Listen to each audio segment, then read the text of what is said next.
മനസ്സിൽ പൊങ്ങിയൊരു കാര്യമാണ്, അവനെ ഒന്നും ചെയ്യാൻ കഴിയാത്ത വിധത്തിലാക്കാൻ കഴിയുന്ന ഏക ഭൂമിയിലെ ഒരു സംഭവം ദൈവത്തിൻ്റെ സഭയാണ്. ഇനി കേരളത്തിൽ ആരെല്ലാം മാറി മാറി ഭരിക്കാൻ വന്നാലും, എത്ര ഭൂരിപക്ഷത്തോടുകൂടി ആര് ഭരിച്ചാലും അവർക്കാർക്കും പിശാച് എന്ന് പറയുന്ന ജീവിയെ അറസ്റ്റ് ചെയ്യാൻ കഴിയത്തില്ല. ആ പൈശാചിക മേഖലകളെ എവിടെങ്കിലും ആർക്കെങ്കിലും ഒതുക്കാൻ കഴിയുന്നുണ്ടെങ്കിൽ അങ്ങനൊരു വർഗത്തെയാണ് ഈ ഫിലിപ്പിന്റെ കൈസരുടെ പ്രദേശത്തേക്ക് കൊണ്ടുവന്ന് കർത്താവ് ടാർഗറ്റ് ചെയ്യുന്നത്. ഞാൻ വിശ്വസിക്കുന്നു ഇന്ന് രാത്രിയിലും അതേ ദൈവ സ്വഭാവം ഈ സ്ഥലത്തൊന്ന് വെളിപ്പെട്ടിരുന്നെങ്കിൽ ഇതിനകത്ത് ചില വലിയ കൊടുങ്കാറ്റോടായിരിക്കും. പിന്നെ ഇന്ന് വരെ കേട്ട ആഫ്ഗാന്മാരുടെ കലാപരിപാടികൾ നടക്കത്തില്ല.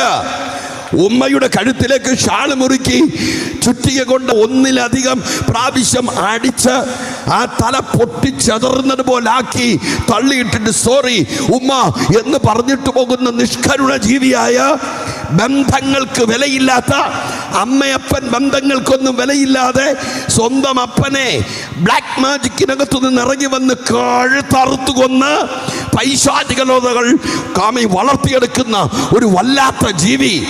5 പേരെ അയൽവക്കത്തു നിന്നും ഇറങ്ങി വന്ന് വല്ല ഉരുക്ക് കുറുപടി കൊണ്ട് മാറി മാറി 5 എണ്ണത്തിന്റെ തല പൊളിച്ചിട്ടു.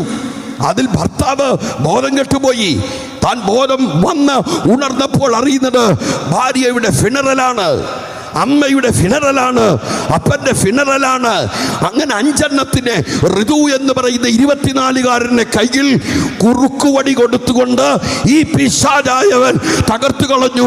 ഒറ്റ മെസ്സേജുള്ളവര് പറയാൻ, ഈ ജനം രക്ഷ പ്രാപിക്കരുത്. ഇവര് രക്ഷപ്പെട്ടാൽ എന്റെ വെലസൽ അവസാനിക്കും. ഇന്ന് രാത്രിയിലും അമ്പൂരിയിൽ ചിലത് ദൈവവചനം കേട്ട് ബലപ്പെട്ടാൽ ഈ നിരത്തുകളിലുള്ള പിശാചിന്റെ പ്രയാണം അവസാനിക്കും. ഇവിടുത്തെ അമ്മമാർക്ക് ാണ് യേശു ക്രിസ്തു.